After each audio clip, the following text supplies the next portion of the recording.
Medical ടൂറിസത്തിന്റെ മറവിൽ കോടികളുടെ അവയവ കച്ചവടം നടന്ന കേസിൽ അന്വേഷണം കൂടുതൽ വ്യാപിപ്പിച്ച് എൻഫോഴ്സ്മെന്റ് ഡയറക്ടറേറ്റ്.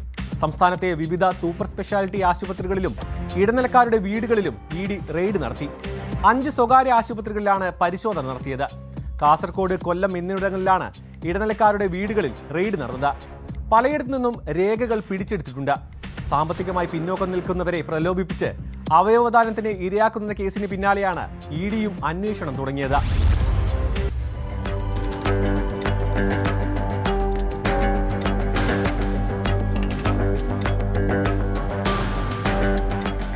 തിരുവനന്തപുരം, കൊച്ചി, കോട്ടയം എന്നിവിടങ്ങളിലാണ് ചില സ്വകാര്യ ആശുപത്രികളിൽ പരിശോധന നടന്നത്. അവയവക്കടത്തിലെ ഇടനിലക്കാരായ കാസർഗോഡ് മേൽപ്പറമ്പ് സ്വദേശി നജീബ് കല്ലട്ര, കൊല്ലം അയത്തിൽ സ്വദേശിനി ശ്രീജ എന്നിവരുടെ വീടുകളിലും റെയ്ഡ് നടന്നു. അവയവക്കടത്തുമായി ബന്ധപ്പെട്ട് കള്ളപ്പണ ഇടപാടുകൾ നടന്നിട്ടുണ്ടെന്ന വിവരത്തിന്റെ അടിസ്ഥാനത്തിലാണ് ഇഡിയുടെ നിർണായക നീക്കം. കേസിൽ നേരത്തെ അറസ്റ്റിലായ പ്രതികളെ ചോദ്യം ചെയ്തതിൽ നിന്നും സാമ്പത്തിക ഇടപാടുകളുടെ രേഖകൾ പരിശോധിച്ചതിൽ നിന്നുമാണ് സ്വകാര്യ ആശുപത്രികളിലേക്ക് അന്വേഷണം നീണ്ടത്. അവയവക്കടത്ത് കേസിലെ സൂത്രധാരന്മാരിൽ ഒരാളെന്ന് വിശ്വസിക്കപ്പെടുന്ന നജീബിന്റെ ബാങ്ക് അക്കൗണ്ടുകളിലേക്ക് വൻതോതിൽ പണം എത്തിയിട്ടുണ്ടെന്ന് ഇഡി കണ്ടെത്തിയിട്ടുണ്ട്. കൊച്ചിയിൽ റെയ്ഡ് നടന്ന ഒരു പ്രമുഖ സ്വകാര്യ ആശുപത്രിയിൽ നിന്ന് നജീബിന്റെ വ്യക്തിഗത അക്കൗണ്ടിലേക്ക് വലിയ തുക കമ്മീഷനായി കൈമാറ്റം ചെയ്യപ്പെട്ടിട്ടുണ്ടെന്നാണ് വിവരം. ഈ സാമ്പത്തിക ഇടപാടുകളുടെ ഡിജിറ്റൽ രേഖകളും ബാങ്ക് സ്റ്റേറ്റ്മെന്റുകളും പിടിച്ചെടുത്തതായി സൂചനയുണ്ട്.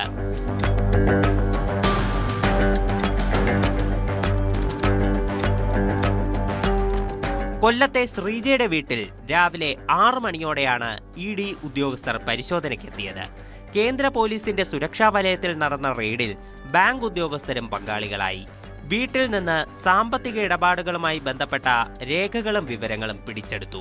കിളിക്കൊല്ലൂർ പോലീസ് രജിസ്റ്റർ ചെയ്ത കേസിൽ ശ്രീജയും മറ്റൊരു ഏജന്റായ പട്ടത്താനം സ്വദേശി സുധീറിനെയും നേരത്തെ അറസ്റ്റ് ചെയ്തിരുന്നു. ഇരുവരും നിലവിൽ ജാമ്യത്തിലാണ്. ശ്രീജ അവയവദാനത്തിനായി ആളുകളെ കണ്ടെത്തി നൽകുന്ന പ്രധാന ഏജന്റായിരുന്നുവെന്നാണ് കണ്ടെത്തൽ. കമ്മീഷൻ തുകകൾ ഇവർ ബാങ്ക് അക്കൗണ്ടുകൾ വഴി കൈപ്പറ്റിയിരുന്നതായും അന്വേഷണ ഏജൻസികൾ കണ്ടെത്തിയിട്ടുണ്ട്. ശ്രീജയുടെ മൊബൈൽ ഫോൺ പരിശോധനയിൽ എറണാകുളത്ത് നടന്ന അവയവക്കടത്തുമായി ബന്ധപ്പെട്ട നിർണായക തെളിവുകൾ ലഭിച്ചിരുന്നു. പരിശോധനയ്ക്കിടെ ശ്രീജയെ ഇഡി ഉദ്യോഗസ്ഥർ വിശദമായി ചോദ്യം ചെയ്തു. അതേസമയം കേസിലെ മറ്റൊരു പ്രതിയായ സുധീറിന്റെ വീട് അടഞ്ഞുകിടന്നതിനാൽ അവിടെ പരിശോധന നടത്താനായില്ല.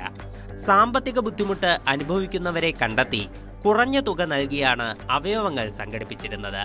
ഇതേ അവയവങ്ങൾ ആവശ്യക്കാരിൽ നിന്ന് കോടികൾ വാങ്ങി മറിച്ചു വിറ്റു. അവയവദാനത്തിനുള്ള നിയമപരമായ തടസ്സങ്ങൾ മറികടക്കാൻ MLA-മാർ, MP-മാർ, ഉയർന്ന പോലീസ് ഉദ്യോഗസ്ഥർ എന്നിവരുടെ വ്യാജ ലെറ്റർ ഹെഡുകളും സീലുകളും ഇവർ നിർമ്മിച്ചിരുന്നുവെന്നും കണ്ടെത്തിയിട്ടുണ്ട്. വിദേശ പൗരന്മാർ ഉൾപ്പെടെ ബന്ധപ്പെട്ടിട്ടുള്ള ഇടപാടുകളിൽ കൂടുതൽ പരിശോധനയ്ക്കാണ് ഇഡിയുടെ നീക്കം.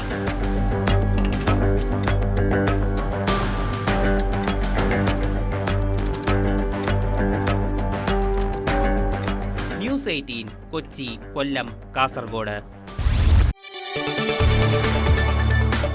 കൂടുതൽ വാർത്തകൾക്ക് news 18 Keralam YouTube channel subscribe ചെയ്യുക.